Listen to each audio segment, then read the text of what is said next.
Breaking news చూస్తున్నాం. ఓటర్ల జాబితా సవరణ ప్రక్రియ దేశవ్యాప్తంగా నడుస్తోంది.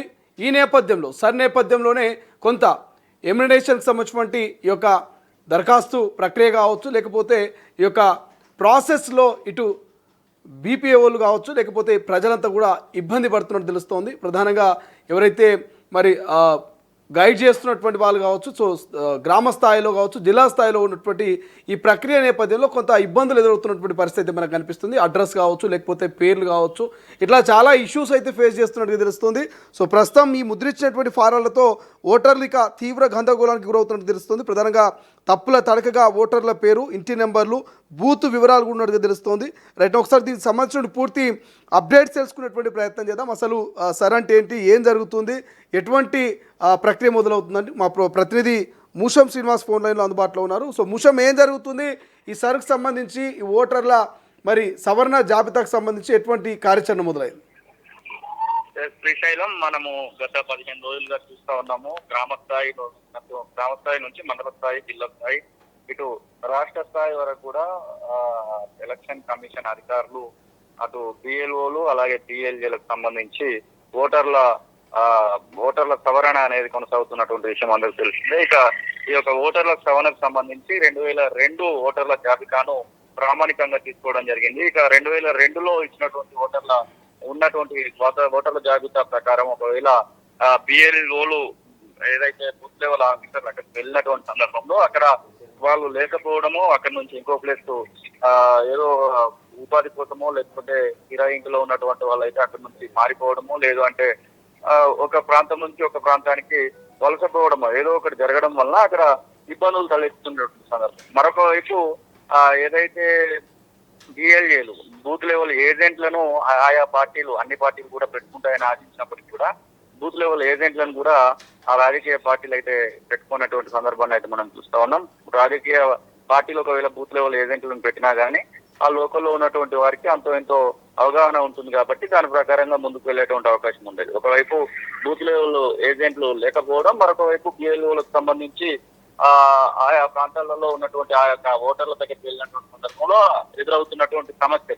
మరొక వైపు అక్షరం తప్పుగా కొట్టినా గానీ ఏదైనా సవరణలు, ఏదైనా మార్పులు చేర్పులకు సంబంధించి ఎలక్షన్ కమిషన్ ఆఫ్ ఇండియా ఒక అప్లికేషన్ ఇవ్వడం జరిగింది. ఆ అప్లికేషన్ లో అక్షర దోషం, ఒక్క అక్షరం కూడా తప్పు చేసినా గానీ దాన్ని చూపించినటువంటి పరిస్థితి అయితే కనబడుతుంది. మరొక వైపు కలెక్టర్ చెప్తున్నటువంటి మాటల ప్రకారం అయితే ఫామ్ 8 ను నింపుకున్నట్టు ఏది ఉంటే ఒకవేళ ప్లేస్ మారినా కానివ్వండి, లేకపోతే ఏదైనా పేరులో మార్పులు ఉన్నా కానివ్వండి, అవన్నీ కూడా ఫామ్ 8 తోని చేయొచ్చు అన్నటువంటి మాటను అయితే కలెక్టర్లు చెప్తున్నటువంటి సందర్భాన్ని అయితే మనం చూస్తా ఉన్నాం. ఇక ఈ యొక్క ప్రక్రియ మాత్రము ఒక గందరగోళానికి దారితీస్తుందని చెప్పుకోవచ్చు. శ్రీశైలం ఒక గందరగోళ పరిస్థితులలోనే ప్రస్తుతం అయితే ఈ యొక్క సర్ ప్రక్రియ కొనసాగుతుందని అనుకోవచ్చు. మరొక వైపు కొంతమంది 2002 ఓటర్ జాబితాలో ఉన్నప్పటికీ కూడా ప్రస్తుతం మా ఓట్లను తొలగించారనేటువంటి ఆరోపణలను కూడా మనం చూస్తా ఉన్నాం. తొలి వెలుగు వేదికగా కొంతమంది ఓటర్లు మాది 2002 నుంచి ఓటు ఉంది, మాకు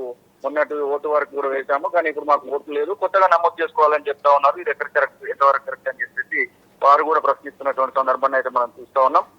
మరొక వైపు సర్వర్లు, అలాగే ప్రభుత్వం తీసుకొచ్చినటువంటి ఎలక్షన్ కమిషన్ ఆఫ్ ఇండియా తీసుకొచ్చినటువంటి అప్లికేషన్లు కూడా చాలా వరకు మొరాయిస్తున్నటువంటి సందర్భాన్ని అయితే మనం చూస్తా ఉన్నాం. ఈ విషయంలో మరొక ఏ బూత్ లో ఉంది తమ ఓటు అనేది తెచ్చుకోవడం ఒక సవాల్గా మారితే అసలు ఓటు ఉంటుందా ఉండదా, మరి ఓటు ఏమైనా మిస్ అయితే ఎలా ముందుకు వెళ్ళాలనేటువంటి ఒక గందరగోళంలో మాత్రం ఓటర్లు అయితే కనబడతా ఉన్నారు. మరి దీనికి సంబంధించి ఎలక్షన్ కమిషన్ ఆఫ్ ఇండియా ఖచ్చితంగా చొరవ తీసుకోవాల్సినటువంటి ఆవశ్యకత మాత్రం ఉంది. ఖచ్చితంగా అవగాహన కల్పించాల్సినటువంటి సందర్భం అయితే ఉంది. మరొక వైపు బిఎల్ఓలకు సరైనటువంటి శిక్షణ లేకపోవడం అనేది కూడా ఇక్కడ ఒక పెద్ద సమస్యగా కనబడతా ఉంది.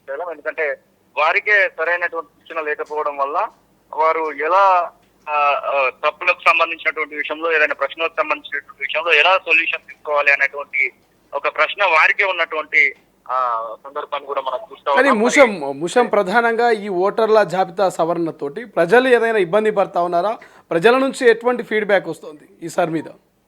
ప్రజలు ఇబ్బంది పడతా ఉన్నారు. అంటే గతంలో మనకు సమగ్ర కుటుంబ సర్వే అనేది అటు కేసీఆర్ ముఖ్యమంత్రిగా ఉన్నప్పుడు జరిగింది, ఆగస్టు నెల 2015 సంవత్సరంలో. అప్పుడు ఎలాంటి పరిస్థితి ఉందో ఇప్పుడు కూడా ఓటర్లకు సంబంధించినటువంటి విషయంలో ఎస్ఐఆర్ ప్రక్రియ విషయంలో కూడా అలాంటి పరిస్థితి ఎదురవుతున్నటువంటి సందర్భం. ఓటు ఉంటుందా ఉండదా, ఒకవేళ ఓటు లేకుంటే ఎలా అనేటువంటి కొన్ని తర్జన భర్జనలు, అలాగే ఓటు పోయింది కొత్త ఓటు నమోదు చేసుకోమంటున్నారు అని చెప్పేసి అదొక తర్జన భర్జన, ఇలా చాలా వరకు ఇబ్బందులు అయితే పడుతున్నటువంటి సందర్భాన్ని అయితే మనం చూస్తా ఉన్నాం. ఒకవైపు అధికారులకు అవగాహన లోపం అనుకోవచ్చు, మరొక వైపు ఓటర్లకు సంబంధించినటువంటి విషయంలో ఒక ప్రాంతం నుంచి ఒక ప్రాంతానికి మారిపోవడం, ఇట్లాంటి కొన్ని ప్రశ్నలు కూడా చాలా వరకు ఇబ్బంది పెడుతున్నటువంటి పరిస్థితిని అయితే మనం చూస్తా ఉన్నాం విషయాలు. రైట్, థ్యాంక్ యూ ముషన్, థ్యాంక్స్ ఫర్ అప్డేట్. ఇది మొత్తం మీద ఆగమాగంగా ఎస్ఐఆర్ ఉన్నట్టుగా తెలుస్తోంది. ప్రజలకు సైతం కొంత మరి ఎస్ఐఆర్ ఫామ్ల ఫిలిఫికేషన్తో ఏదైతే ఎస్ఐఆర్ ఫామ్ని ఫిల్ చేయాలంటే ఇబ్బంది పడుతున్నట్టుగా కూడా కొంత చర్చ జరుగుతుంది. బట్ ప్రస్తుతం జరుగుతున్న ఈ ఓటర్ల జాబితా పునర్పరిశీలన మరియు ఎన్యుమరేషన్ ప్రక్రియలు ముద్రించిన ఫారాలు ఓటర్లను తీవ్ర గందరగోళానికి గురి చేస్తున్నాయి.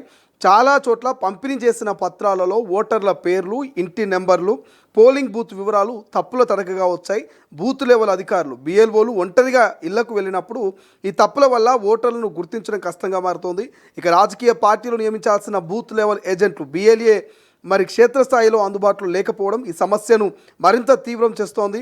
ఎన్యుమరేషన్ పత్రాల్లో ఉన్న 2 బాక్సుల కాలంలో మొదటి బాక్సులో SIR 2002 నాటి ఓటర్ వివరాలని నమోదు చేయాల్సి ఉంటుంది. ఇందులో 2002 నాటి ఓటర్ పేరు, జిల్లా, రాష్ట్రం, నియోజకవర్గ సంఖ్య, ఇక పార్ట్ 2 సంఖ్య అండ్ దాంతోపాటు క్రమ సంఖ్య వంటి వివరాలని నింపాలి. అయితే గత 2 దశాబ్దాలలో చాలామంది ఉపాధి, వ్యాపారాల రీత్యా పట్టణాలు, జిల్లాలు మరియు రాష్ట్రాలు మారారు. అప్పటి పాత వివరాలు ఇప్పుడు ఎవరి దగ్గర అందుబాటులో లేకపోవడం, ఆ కాలంను ఎలా నింపాలో తెలియక తలలు పట్టుకుంటున్నటువంటి పరిస్థితి ప్రస్తుతం మనకు కనిపిస్తుంది. ఇక పాత వివరాల కోసం ఎన్నికల సంఘం సూచించినటువంటి ECINET యాప్ లేదా అధికారిక వెబ్సైట్లను ఓటర్లు ఆశ్రయిస్తున్నప్పటికీ సరైన ఫలితం దక్కడం లేదు. ఇక ఆన్లైన్ డేటాబేస్లో ఓటర్ పేరులో ఒక అక్షరం తేడా ఉన్నా లేదా ఇంటి నెంబర్ మారిన రికార్డులు చూపించడం లేదు.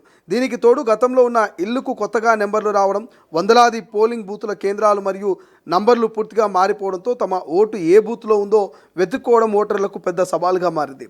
ఈ గందరగోళంపై ఇక ఇప్పటికే ఇతర ఏదైతే ఎన్యుమరేషన్ పత్రాల్లో తప్పులు ఉన్నట్లయితే ఆందోళన చెందాల్సిన అవసరం లేదని తెలుపుతా ఉన్నారు.